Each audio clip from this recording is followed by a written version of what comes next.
I'm just here in my garage here in the Hollywood Hills. Hey, are you in the Hollywood Hills? Close. I could drive, be there in like an hour. Go see Ty. Oh, really? Go see Ty Lopez, Elon Musk, Joe Rogan. The Rogan. Yeah.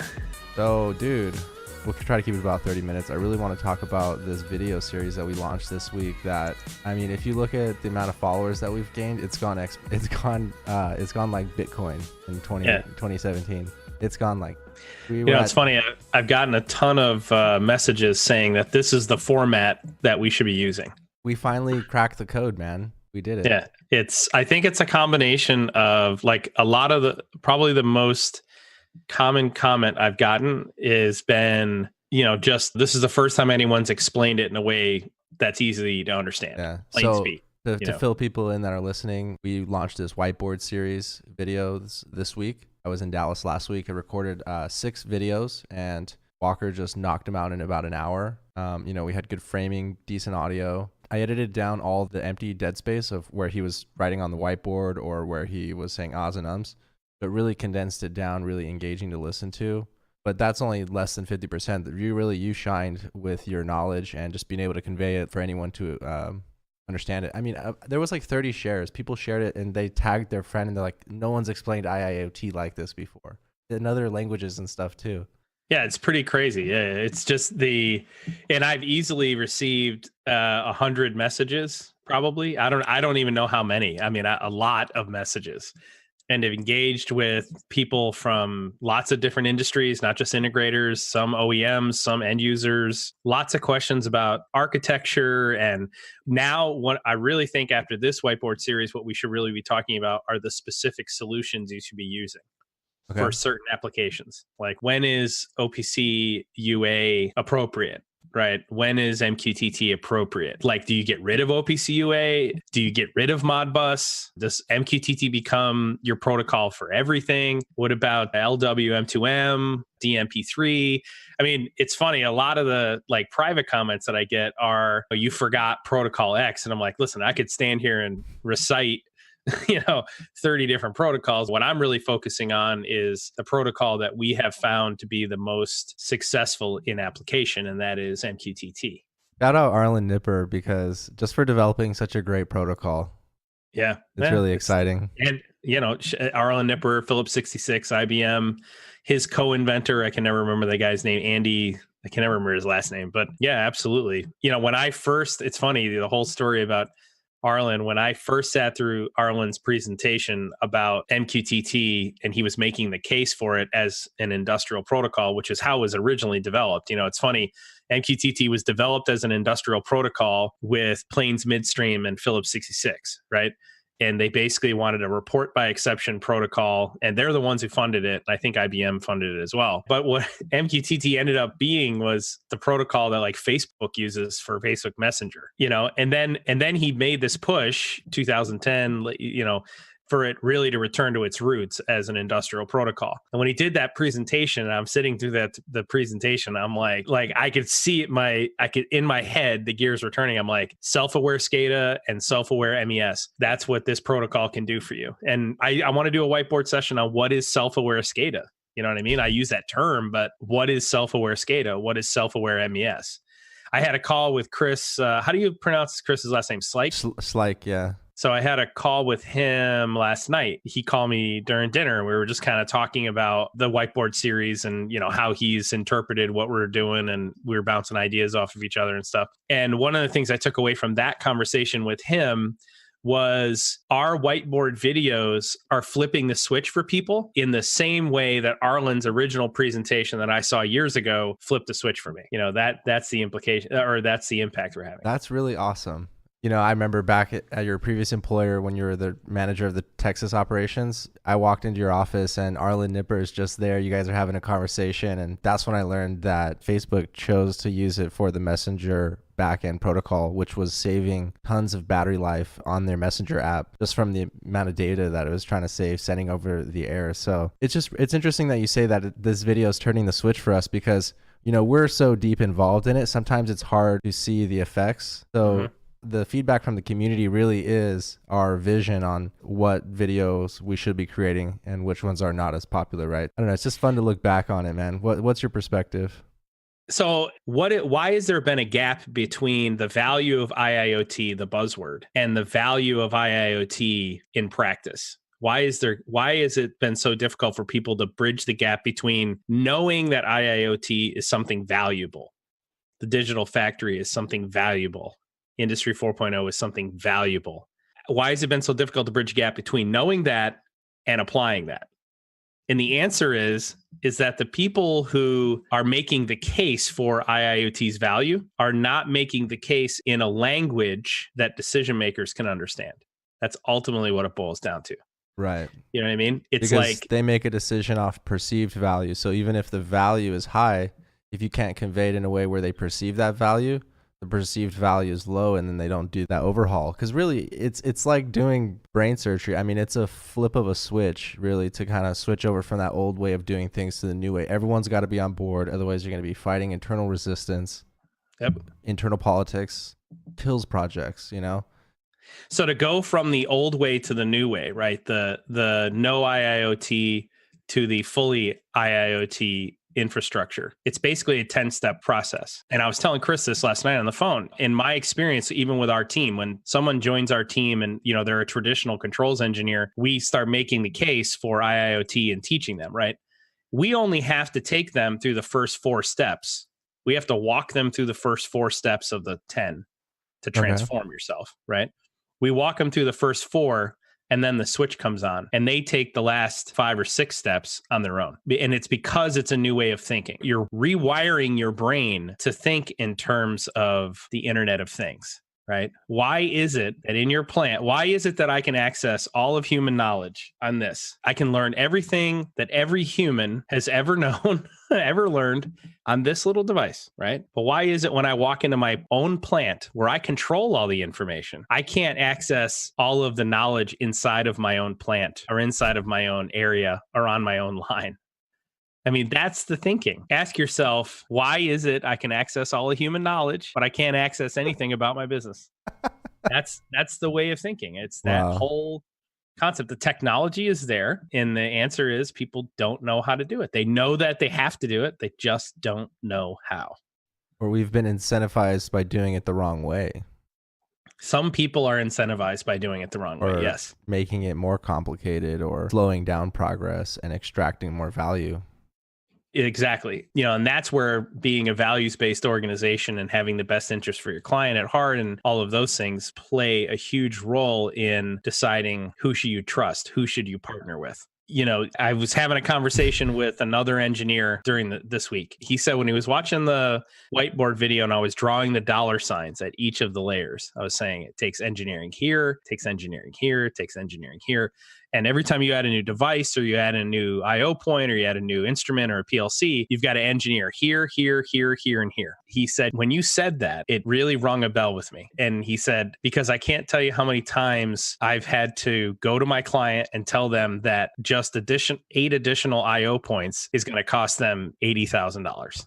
You know, like to add 8 instruments is going to cost you $80,000. Now, if those are IIoT instruments, you're going to pay a little bit more for the instruments, but you're going to plug them in and point them to where they got to go. And it's going to cost you, you know, instead of spending $100 on a pressure transducer, you're going to spend $500 on a smart pressure transducer, but you're going to spend no dollars on the engineering. You're going to plug it in and you're going to point it, and it's going to be in the ecosystem. You're going to spend a fraction of that $80,000. A fraction. Well, and it makes sense because if you think about these traditional integrators, you know, you have the levels 0, 1, and 2 integrators, SCADA integrators, and you have kind of like the MES integrators and then the ERP business integrators. Those were all separate companies. So none of them has an incentive to transition to IIoT because then they've effectively subverted their whole entire business model. So these companies that are serving are either going to die or they're going to adopt, they're going to have to adapt to the new way of doing things. And the reality is that they will adapt to the new way of doing things. The integrators, there's basically 2 types of businesses out there in our field. Who are some good integrators out there that we can name drop? Like who get it? That's going to be the Brown Engineering. That's Vertec. That's Chimera. That's Intellic Integration. Yeah, I really like the community that we're building. And that's why I asked, some of the companies that you think that get it or like-minded, so then we can collaborate with them and, I mean, it's funny. we're not the first ones to explain it, but the way that you explain it with your passion and just the way that you explain it, like people like it, right? So even if we're saying similar content as other people, we may not have been the first to say one particular thing, but that doesn't stop us from, saying it in a way that resonates with a certain audience. Right. I mean, it's not a zero-sum game. It's definitely not a zero-sum game. You know who I'm most interested in working with, the people I enjoy working with the most. So Sean Terrell, I had a conversation with him earlier this week, and his group of guys in North Dakota are working with us on an IIoT demo. And he's got the Rock 800. We have our infrastructure here, our IIoT infrastructure here and in the cloud. And we're actually setting up an edge device that we're shipping to him. He's going to connect to the Rock 800 and live. We were hoping to do it today, but we couldn't get the unit to him in time. So it'll likely be his next hitch in North Dakota. So in a couple of weeks, we'll do this live. They do their training on Friday afternoons. It's going to be him and his engineers, and they're going to plug that Rock 800 in. They're going to connect it to the edge device, and they're going to point it to our namespace. And all those Rock registers are going to show up in our namespace in the demo. So Fisher Rock, that's the same. So those oil and gas pump off controllers by Emerson. Emerson RTU. That's an Emerson RTU. Emerson RTU. Those speak open IIoT protocols. There is a driver developed by CirrusLink that converts it into an open IIoT protocol. So you can basically take the CirrusLink Rock driver, use Ignition Edge or Ignition, you connect it to the Rock, and then the CirrusLink driver converts it to the IIoT protocol. Yes, using the transmitter. Okay. Yeah, really, really slick. Yeah. So, but I mean, the idea is Sean works for Taiga, right? They're the integrators group of America or whatever, right? And I mean, again, technically they're competitors, but we just don't see them as competitors. We see them as colleagues in the same ecosystem. But I love working with Graham at Flow Software. I love working with Vikram at Easy Automation. I love working with Kyle Anderson at Maple Systems. I was going to say shout out to Kyle. He wasn't able to join the call today. We do the annual or the monthly Patreon group call. Kyle Anderson supports me on Patreon. He himself personally, not Maple Systems. I was going to have him come on. We should do that sometime because, when we ended our development session, that video that we ended on was the Maple Systems CMTS VR, bringing that into the IIoT stack. So it would be cool to bring him in here and he can answer any questions we have about that device. So I want to talk about the CMTS VR real quick, which, hold on, I'm going to show you the CMTS VR real quick. Hopefully I can do this without killing myself. It's the device on the very end of that rack right there. Okay. That little appliance. So that CMTS VR, there's a new version of the firmware coming out that is going to allow you to build your own. It has a JSON editor included in it. So now you can build your own JSON profile for your MQTT payload. Okay. So what is Sparkplug B, which is Sparkplug B is the specification that Arlen Nipper recommends you use to format payloads for MQTT, which is industrial messaging. Right. So it contains all the things like, here's the list of all the tags, here's each tag's data type, here's all the attributes, all that stuff. So Maple Systems supports flat MQTT. That is, you can publish whatever you want in the payload. It also supports Sparkplug B, which is it formats it the way the specification's written. And then now it's going to support your own custom specification. You could write your own specification. So if you wanted to, you could copy the OPC UA specification. Using the JSON editor, you could then grab all the tags and publish them over MQTT in the OPC UA format if you wanted to. Wow. And that's coming out right now. So he actually sent me a message just a couple of days ago to let me know that there's going to be a JSON editor in the CMTS VR. This brings up an idea. We should do an in-depth, go down into the details of the specification of MQTT Sparkplug B, and then we could maybe talk about, another video could talk about how to create your own. Yeah, we should. We should go through the spec itself in the nuts and bolts. Do you have a drawing tablet, kind of like a wipe? You do? Yeah. Oh, do you use it? I do, yeah. You're talking about the drawing tablet for my laptop? Yeah, I have it. Yep. So that I can actually open up OneNote, a digital whiteboard. Yeah. Right, and I can use OneNote as a whiteboard using my pen. Okay, sweet. I'm glad you told me that you had one because I was gonna get you one for Christmas if you didn't have one. There's I got to be honest with you. I'm really, really excited about all the things that are going on in the community right now. What can we expect for 2019 with Intellic and any other things that you can talk about? Yeah, good question. So in 2019, I'm going to be pivoting away from Intellic integration. In fact, on January 1, I'll still be president and chairman of Intellic, but I'll be no longer be involved in the day-to-day operations. I'll still have a handful of projects I'll be working on. There are certain clients I'll be supporting, but I'm actually pivoting to running 4.0 Solutions day to day. So 4.0 Solutions is our product arm, and it's a completely separate company from Intellic, and I'll be running that company. So we have 6 or 7 of our own products that are all IIoT based. We have an Industry 4.0 IIoT MES system that we've developed that we've been selling to our clients, but we haven't really marketed to the general marketplace yet. And so we will be marketing that. It'll help, it basically will help integrators get in inexpensively in regional architectures using IIoT protocols, and you can develop MES systems for your clients. We have a bunch of modules. We have a half dozen so products altogether, right? But we also rep another 9 or 10 products. They're all IIoT based products, and 4.0 Solutions will be distributing those products. And the idea behind 4.0 Solutions is basically your one-stop shop for all things IIoT. So if you don't know how to even get started, 4.0 Solutions is the place you should call. 4.0 Solutions is going to connect you with the right integrators. It's going to connect you with the right products. When people ask the question, which software should I use at which layer in the stack, we can answer that question for you based on the application. 4.0 Solutions is not an integrator. They don't sell services. They only sell... I love that.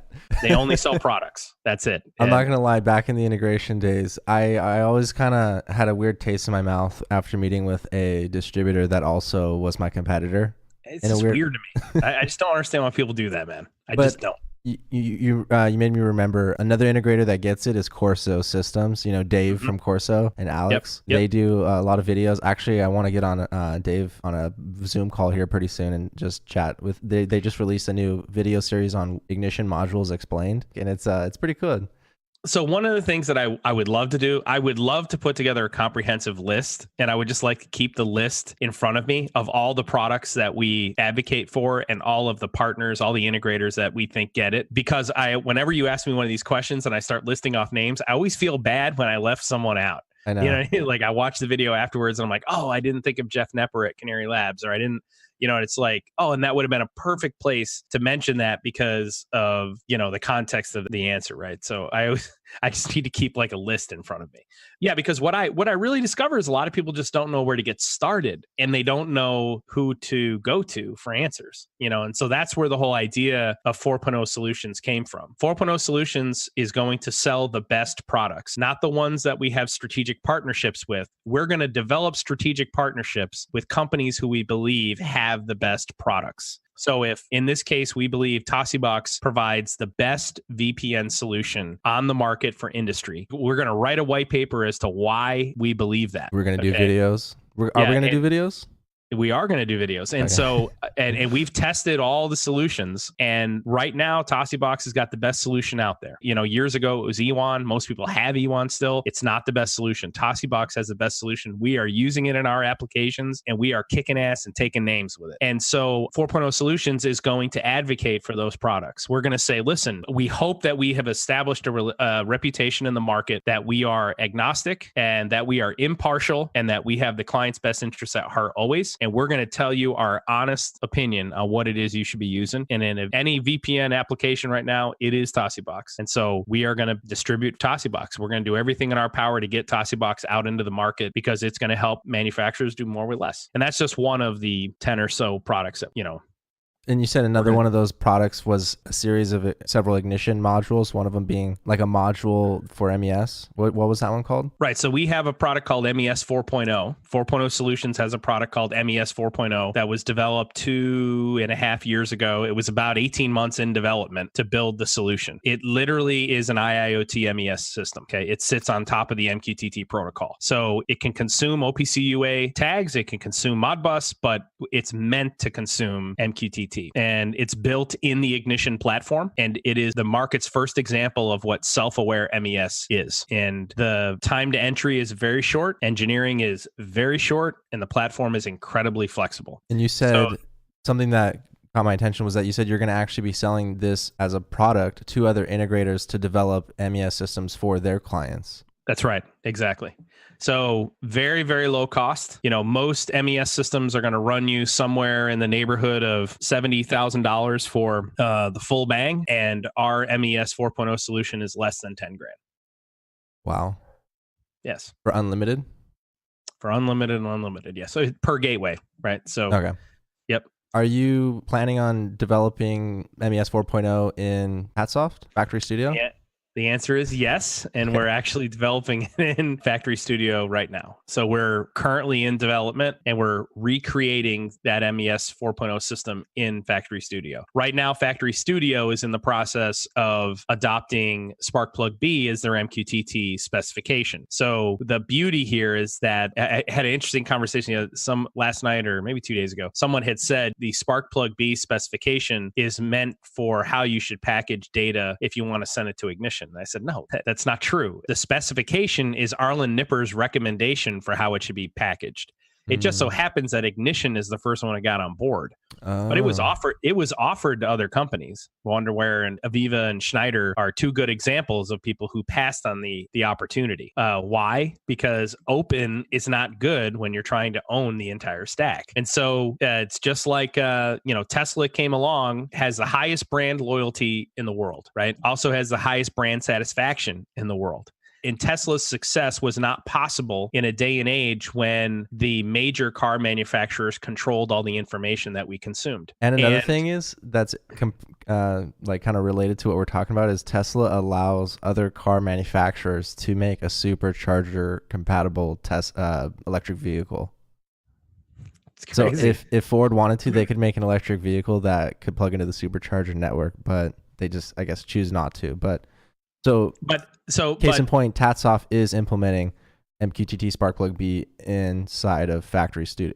That's right. Factory Studio, you will be able to generate tags inside of Factory Studio. You'll be able to take devices, point it to your Factory Studio broker, and the tags will generate automatically. But I want to finish my point. Schneider, Wonderware, Rockwell, they were the big automakers, right? In the 2000s, that's who they were. They were the big automakers, and they controlled all the information. So consumers had to accept or had to deal with what was available in the market. They don't have to do that anymore. Consumers now are more powerful than ever. They can demand what they want in their products, and what they're demanding is open architecture. They're demanding flexibility. They are demanding that all platforms in their plant and in their enterprise play nice together. That's what they are demanding. And companies like Tatsoft and Factory Studio, Inductive Automation, CirrusLink, Canary Labs, Flow, all those guys, they are in the business of making that a reality for the consumer.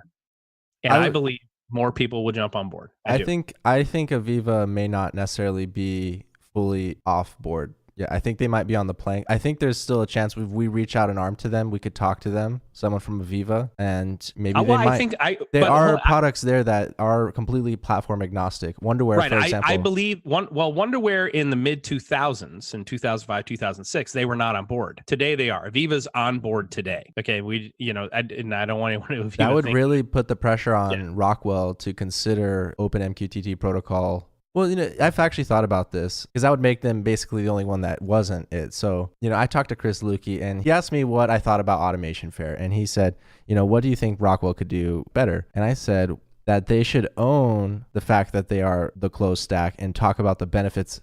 So it's not like, oh, why Rockwell? It should be why closed stack versus why open stack, because they're the only. So they should basically more so sell the philosophy of why they're choosing to do that and not as much just features, right? Talk about the why. And he's like, yeah, it could be easier to use, right? You talked about some of the benefits while we're out there on the trade show. Yeah, that's right. It's faster, less bugs. Yeah, it's less buggy, right? It's generally faster, right? There are arguments to be had for closed architecture. Just so happens that when you weigh those arguments against the arguments in favor of open architecture wins. There are definitely arguments in favor of closed. Here's another example. In energy, in nuclear, okay, you're not going to see, open is bad. Okay. Yeah. In energy and in nuclear, you're going to see, you got to serve closed, right? You need to have closed architectures. That's where the Purdue security model is appropriate, right? The Purdue security model. I think Purdue was the guy who also made the automation stack. Yeah. It's so Purdue has developed a lot of they have an outstanding engineering school, and they've developed a lot of great methodologies. It just so happens that many of those methodologies are not good for business. So, I mean, they're great concepts, but they're not good for business. I mean, it's, you know what I mean? It's like, so the Purdue security model, the Purdue closed architecture model, or or what it is it's if it boils down to make it as difficult as possible to get to your data. That's what it boils down to. Yeah, I'm not editing this, by the way. Well, I mean, it's just true. Yeah, it's true. It's anyways, yeah, about Rockwell. You think they'll support MQTT on SparkPlug P? Oh, sorry. All right. Yeah, no, closed architecture versus open architecture. I mean, look at Apple. I mean, that's pretty much the same conversation. Look at how much money they make. I mean, let's be honest. It's good for the bottom line. The closed architecture it's more profitable, like hands down. Yeah, but while Apple controls the development environment that you work in, they're very restrictive about who can develop applications and get them onto the App Store. Yeah. They are not restricted. They don't make developing open applications difficult. Oh, another thing is they just make getting those open applications into the Apple Store hard. Apple computers can connect to the internet, the open internet. Like Apple doesn't develop their own closed internet that only, Apple devices can access through, right? That's right. You don't have to have an Apple browser to access Apple data. Okay. That's the fundamental issue with platforms like Factory View, right? Factory Talk, right? The fundamental issue is that you have a special browser you got to use. Okay. Yeah, I'd love to know what people think down in the comments. What else do you want to talk about, man? That's about it, man. It's late on a Friday, and I think we should call it a weekend. What about what's up? Upwork. What are your thoughts on Upwork? Oh yeah, so we hired the web developer for 4.0 solutions on Upwork. It's an awesome platform, and in fact, I think Ignition developers should go there and market their services. In fact, if I were an Ignition developer working for an integrator, I would look at marketing my services on Upwork. Yeah, I'm actually on Upwork and picking up some Ignition work on the side, talking to a few clients that I do some Ignition programming for about potentially going, direct business to consumer through Upwork. And that could, potentially be, if more and more people start to adopt it and there's a good supply in that marketplace, I think it'd be pretty competitive and good for what business. I want to see is more. There's a couple of developers on there, Ignition developers. None of them have any examples of their work. They don't have a portfolio of their work on there. And one of the things that we do when we're interviewing people is we put everyone through a test. Everyone's got to go through and solve a problem in Ignition, a very difficult one. And then we want to see examples of their work. We generally ask people to make a video or send us a PowerPoint that shows examples of their development, not just what the screens look like, but how did they develop their functional design and how committed do they stay to that functional design? What does their documentation look like? All that. I would like to see more of that for the Ignition developers on Upwork. That's a great idea. I'll have to start doing that. Yeah.